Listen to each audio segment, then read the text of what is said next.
Drug overdoses in the U.S. are up significantly. The Department of Justice is warning of a rise in what's called rainbow fentanyl. The opioid epidemic is still raging in the U.S. A public crisis. We had absolutely no idea as parents. A private addiction. And we were parents that were involved in everything. Hidden in homes across San Diego. This is your greatest fear. Your greatest fear is something happens to your children. Leaving a common scar for far too many families. And we see people in our lives being robbed from us. Now, Opioids, San Diego's quiet addiction. an ABC 10 News special. From pills in our medicine cabinet to heroin and fentanyl, overdoses of these drugs have been increasingly seen in the news. We see the stories, but we might think it doesn't affect us. But opioids are San Diego's quiet addiction. It's affecting people from all walks of life in all parts of our county. Please join us in the next 30 minutes as we talk to those whose lives are forever changed by these drugs and the families dealing with the fallout. And we'll see how local leaders are trying to stop this tragic trend from happening. Hey, Erin. How are ya? Hey, Erin, this is Kimberly. Hi. Nice to meet you. Welcome to the home of Erin Rubin. Erin's story is both unique and all too common in San Diego, a life forever changed by opioids. Erin had a typical childhood. When Erin was a child, he was very active and involved in all kinds of sports. Erin's mother, Sherry, is proud of her son's time as a football player and a wrestler at Poway High. But that is also where she says he was first introduced to drugs. The first drug that Erin ever tried was steroids. A drug to help with performance, but that changed to other drugs for pain relief because of injuries he suffered in high school. He was using Xanax, Oxycontin, hydrocodone, anything that would alleviate pain. Sherry tells us Erin sought treatment for his addiction several times and was making progress. But then on October 5th, 2005, everything changed. In the morning, we were calling him on his cell phone to meet us for Sunday breakfast with the family, and there was no answer. Erin, 23 at the time, had been staying at a friend's house. His friend's mother made the chilling discovery. She went over and saw Erin on the couch and said that he was blue and non-responsive. Erin had overdosed on Oxycontin. The family rushed Erin to the hospital. We did get a call from the family he was with, where he had overdosed, and said, "I'm sorry, Erin's not breathing. He's at the hospital." Sherry and her husband rushed over to be by her son's side. "Where's our son? How's our son? Where's our son, Erin?" And the attending physician said, "I'm sorry, you're going to lose your son today." Erin's father told doctors his son had likely taken drugs. Then they administered Narcan, naloxone, and they brought a slight heartbeat back. Erin was then in a vegetative state. He had suffered kidney failure, brain damage, and was blind. Sherry says doctors wanted to take him off life support after 10 days. When they asked me to withdraw care and end life support, I told them it took me 9 months to bring this child into the world. I am not going to let him go in 10 days. Erin eventually pulled through, but he's now in a wheelchair. He can answer yes or no questions with hand gestures, but many don't survive. According to the National Institute on Drug Use, nearly 69,000 people died of an opioid-related overdose last year. More startling is comparing it to nearly 20 years ago. In 1999, it was a couple of thousand deaths. While other drugs contributed to the jump, fentanyl has fueled the spike. For those that survive, life is forever changed. He gets medications morning, noon, and night. Sherry says when Erin wakes up, she prepares his breakfast with his daily medication. With the help of a caregiver, he then showers and gets ready for his day. He does several activities, including horse therapy, spending time at a recovery center, and acupuncture. He gets home and has more medicine before taking a nap. He gets up for dinner, watches television with his family, and takes medications before bed. Sherry says despite the challenges, Aaron is living a quality life. He is probably doing something far more important than earning money with his life, and that is sharing his story.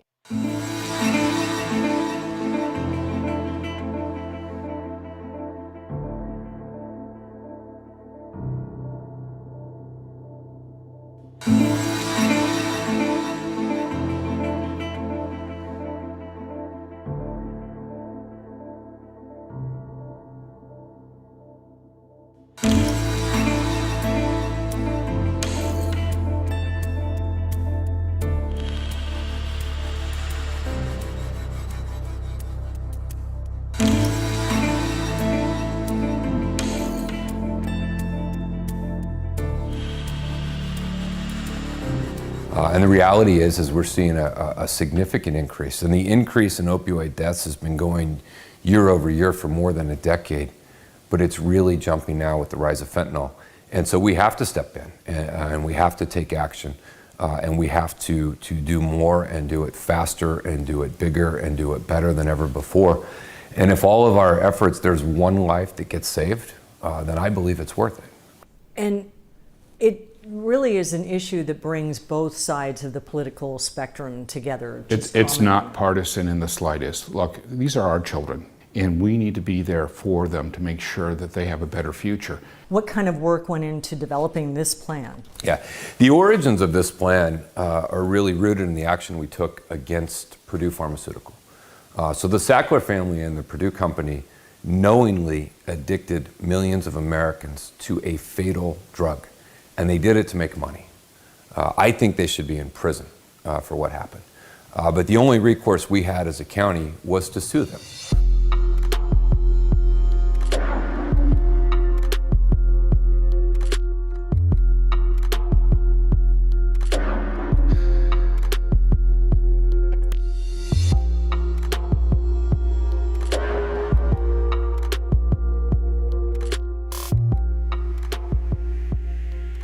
And we are on the precipice of probably a $100 million settlement that will come to the County of San Diego, which is them paying what is a fraction of the total cost.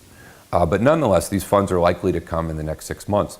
And so we wanted to spend the time and really be thoughtful about our approach, build a big coalition, and really decide as a county and as a board of supervisors, how would we invest these funds to have the most impact the fastest? And so that's been the genesis of months of work and research and engagement and collaboration and discussion to come up with a plan that we're going to bring to the Board of Supervisors. Well, we had a series of hearings. We brought in specialists from all fields. We had law enforcement there. We had the medical community there in force. And we looked and strategized on what's working and what we can adapt and bring to us. It impacts everybody across the nation, but here in San Diego, the Board of Supervisors can take a stand and improve it. Alex is always in the back of my mind. There's not a day that I don't think about him.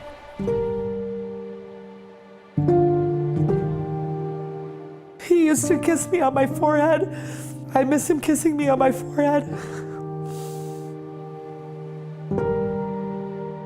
That summer in 2018, when he saw an M30 pill, which is a little blue pill that is supposed to be OxyContin, but it's not, it's laced with fentanyl, he was curious about it and he tried it, and that was really the beginning of the end for him.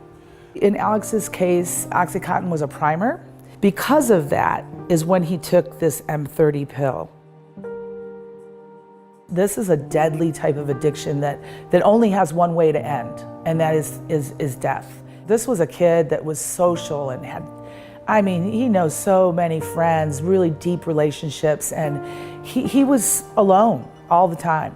You know, if your child is isolating and they're in their room, something is wrong. We know now that there was a couple times when he was vomiting a lot that we thought he was either hungover or the flu, and that was his attempt to try and get off the drug. This generation does not have the opportunity to be casual about using drugs recreationally. It's just too deadly. And that's the mistake that Alex made. You gotta help them, you know, you gotta stay with them, you gotta, whatever it takes, don't stop fighting. Just keep fighting for your child and know that they are confused and they're scared and they don't know what to do and their mind does not work right. There's not anything wrong with your child. They have a medical condition that needs medical attention, emergency medical attention. This is something we never, ever thought would be part of our life. We were touched by something that was way bigger than us, a societal problem that came right into our home. And Alex was such a good friend and such a good son and such a light in this world that is missing. And we want to continue his good vibes and send love out to all those people that are struggling.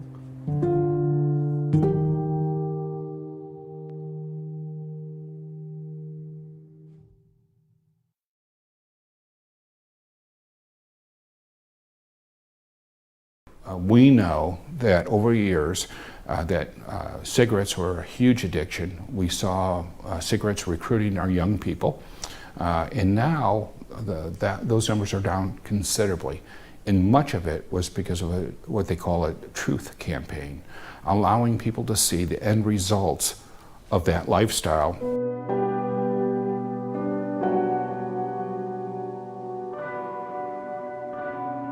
I think that if young people and if adults saw just how dangerous these drugs are and where they lead, I think many people would rethink whether they're willing to try them the first time. And I think that truth campaign is part of the holistic approach. There are many other things that we need to do, but having a truth campaign in educating people. Does the plan address at all how you reach them and how you get them to listen? Well, I think that you look at past success with the cigarette campaigns, and we're going to be using a lot of the same techniques.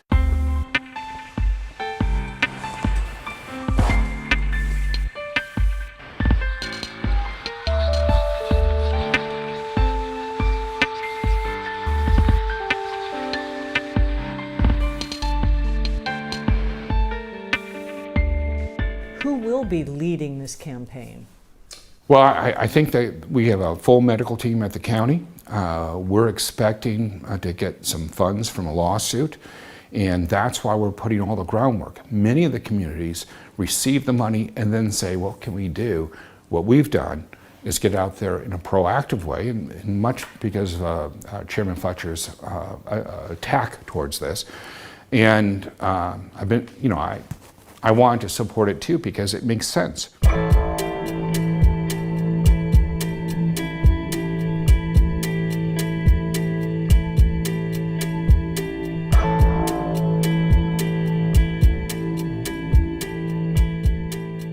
Not everyone who's addicted is homeless, and not everyone who's homeless is addicted either. But we know a significant number of those who are on the streets are suffering from addiction. And the reality is you're not going to overcome that if you're living on the streets. Plain and simple. All the treatment in the world is not going to work if you don't have a place to call home. And so we launched our community harm reduction teams and shelters that are designed for people who are facing addiction to say, look, let's get you off the streets and get you inside. Now we get you inside and we're building that trust. Now let's start getting you some help. Some people, when they realize that is the goal with people addicted to drugs, they say, we can't solve the homeless issue. How is this going to work? I don't think in San Diego the last 30 or 40 years we've had the investment that we need in mental health treatment. I don't think we've had the investment we need in drug treatment and addiction treatment, and that manifests itself in what you see on the streets every day. Let's invest in the facilities and get people off the streets and make sure that the services and treatment to keep them off the streets, but also to give them a fair fighting chance at a life of meaning and purpose. And it may not be perfect and it may not work for 100% of the folks, but we have to do everything we can to try. where are we thinking they might live? Well, this gets into the hard part, right? Because most people out there will say, no, yeah, you should have more shelters and you should have more services until you actually come up with a spot to put it. And then once you have a spot to put it, then anyone who's in any geographic proximity says, hey, we want you to deal with this problem, just not here. And the reality, Kimberly, that's like someone saying there's a leak in your side of the boat. I mean, if you've ever been in a boat, you don't care where that leak is, right? We've got to fix the leak. And we've got to adopt an approach as a county that says, hey, we're all in this together. We're all in this boat together. And that means every neighborhood and every community has got to be a part of the solution.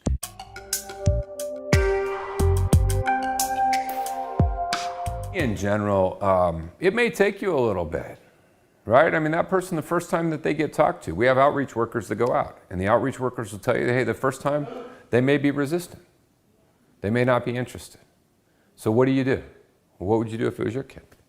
You'd go back a second time, and a third time, and a fourth time, and a fifth time, and as many times as it takes. My name is Kylie Krings, Kylee. My upbringing was really good. I had a really supportive family, always there. There wasn't ever any issues at all. It started back, I would say, in high school, and it led from marijuana, went to pills, I would say, when I went out to college. Had a whole life set up for me. After I left college, well, I should say I actually got kicked out because of my usage of marijuana and everything else. I went to my outpatient program, did almost, I think, over 9 months, and got clean. Then I met my younger son's dad. He was amazing with my son.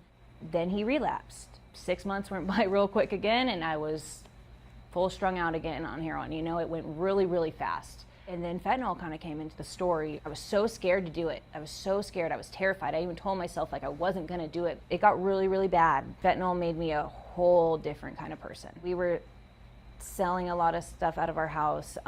It turned into obviously a horrible place. Our house got raided, CPS got involved, our son got taken, obviously. I remember sitting in jail just freaking out. I just lost my other son and now I'm pregnant with another one in jail. And the sad thing was, is all I wanted to do was go get high. The baby came 3 weeks early, I had him in jail. I remember finally surrendering to the fact that I was a completely 100% addict. Help me. January 2nd came and his mom was calling me, which I already knew was a weird thing, and he OD'd. He went back out. He got that opportunity. It was a life-shattering, changing moment for me to lose him. And then I look at our son, he looks just like him. I'm happy to be who I am today. Yes, I've done a lot of not great things in my life, but I can't hold on to it anymore. If I want to succeed in life and stay clean and actually not go back out, I have to take suggestions from people. I have to listen. I hope that a suffering addict that like I see, that can see me or even knows me especially, can see that there is hope. There is a chance that you don't have to do this alone. You don't ever. I haven't been alone this last whole 15 months, ever. I get to be a mom to a baby that shouldn't even have survived. Don't pick up no matter what.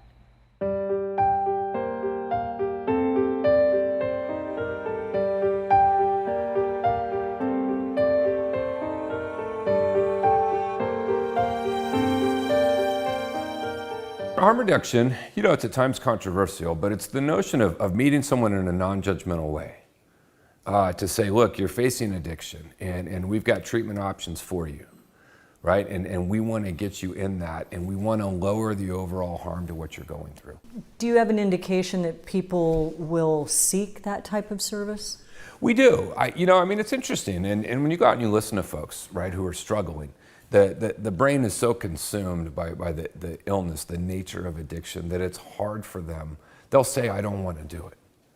But then the brain and the body chemistry takes over and it's like you have to do it.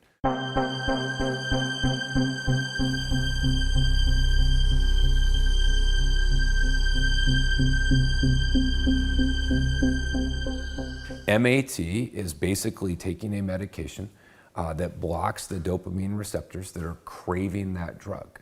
And MAT we've seen to be incredibly successful.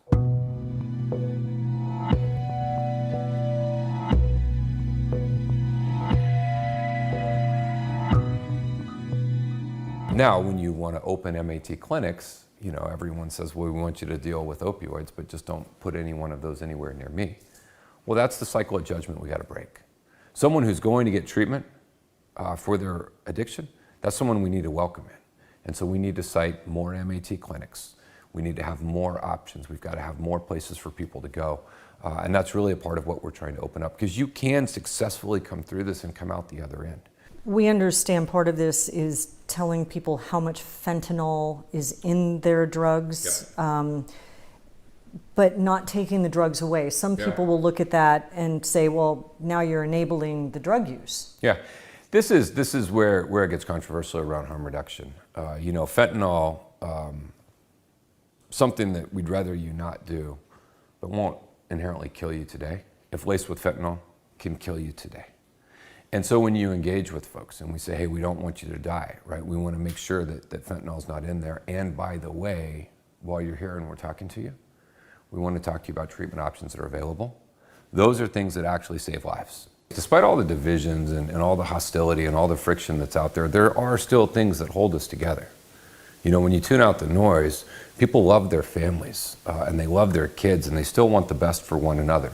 And this is an issue that I think there's an opportunity to bring people together and to really have a dialogue and a discussion, but have it lead to concrete action.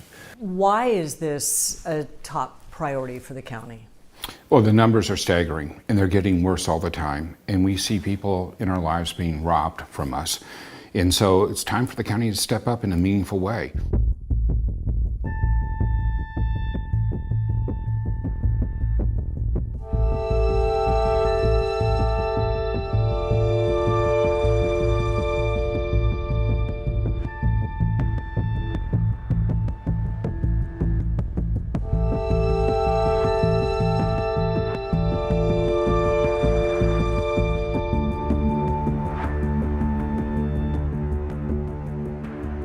For those individuals that are already down that road, we want to meet them where they are with love and compassion, not with judgment, right? This notion that you can punish someone addicted enough to break the cycle of addiction is a lie.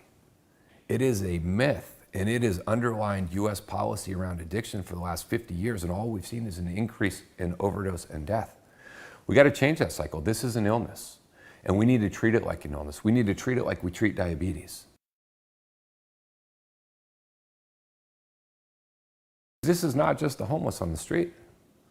This is high school kids. These are athletes who have an injury, who get prescribed this, who get addicted, who get hooked. It's soccer moms who are dropping their kids off at school and suffering from addiction, and it's ravaging families. And so I think we've got to do everything we can to fight for every individual in our community, and that is the impetus behind what we're doing here today. I think there are very few families that aren't touched, whether it's their family or whether it's just a neighbor or a colleague. We're all being impacted. And I think that we need to bring the best practices to San Diego County and give it a try.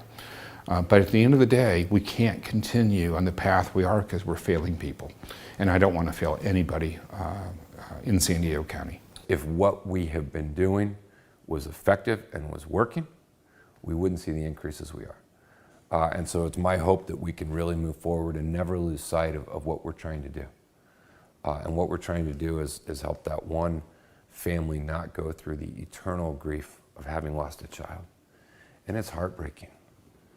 You know, when you meet parents who've gone through this, it is devastating and it's heartbreaking. And that loss is forever. And so we want to fight with everything we've got so that one fewer families has to go through that. And if we do that, it'll be worth it.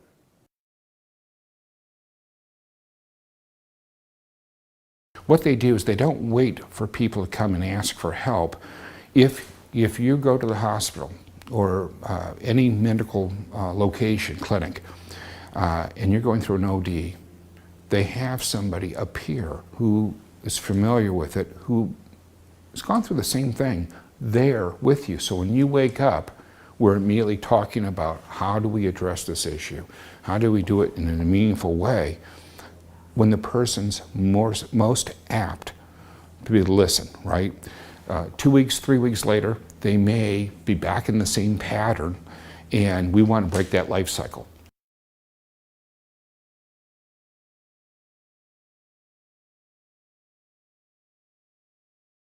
It's not going to solve the problem for everybody. But if we can make a big dent into it and solve it for many, that's a great step in the right direction. In AA, that you have a sponsor that you can call when you're feeling weak. We know that AA has been highly successful because it creates a community that shares warmth and love and encourages that person to be the best they can be. And with this new program, we'll have the same type of peer encouragement for these folks.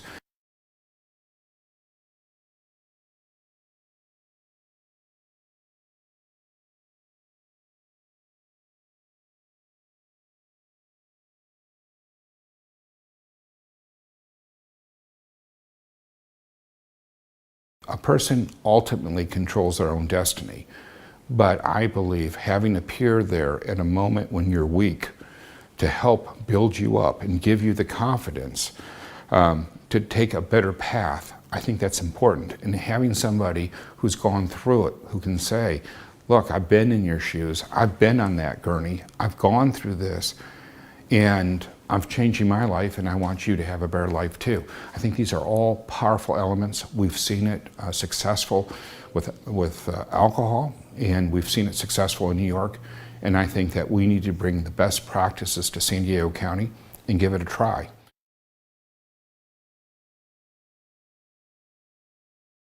This is not just the homeless on the street. This is high school kids. These are athletes who have an injury, who get prescribed this, who get addicted, who get hooked. It's soccer moms who are dropping their kids off at school and suffering from addiction, and it's ravaging families. And so I think we've got to do everything we can to fight for every individual in our community, and that is the impetus behind what we're doing here today. I think there are very few families that aren't touched, whether it's their family or whether it's just a neighbor or a colleague. We're all being impacted. And I think that we need to bring the best practices to San Diego County and give it a try. But at the end of the day, we can't continue on the path we are because we're failing people. And I don't want to fail anybody in San Diego County. If what we have been doing was effective and was working, we wouldn't see the increases we are. And so it's my hope that we can really move forward and never lose sight of what we're trying to do.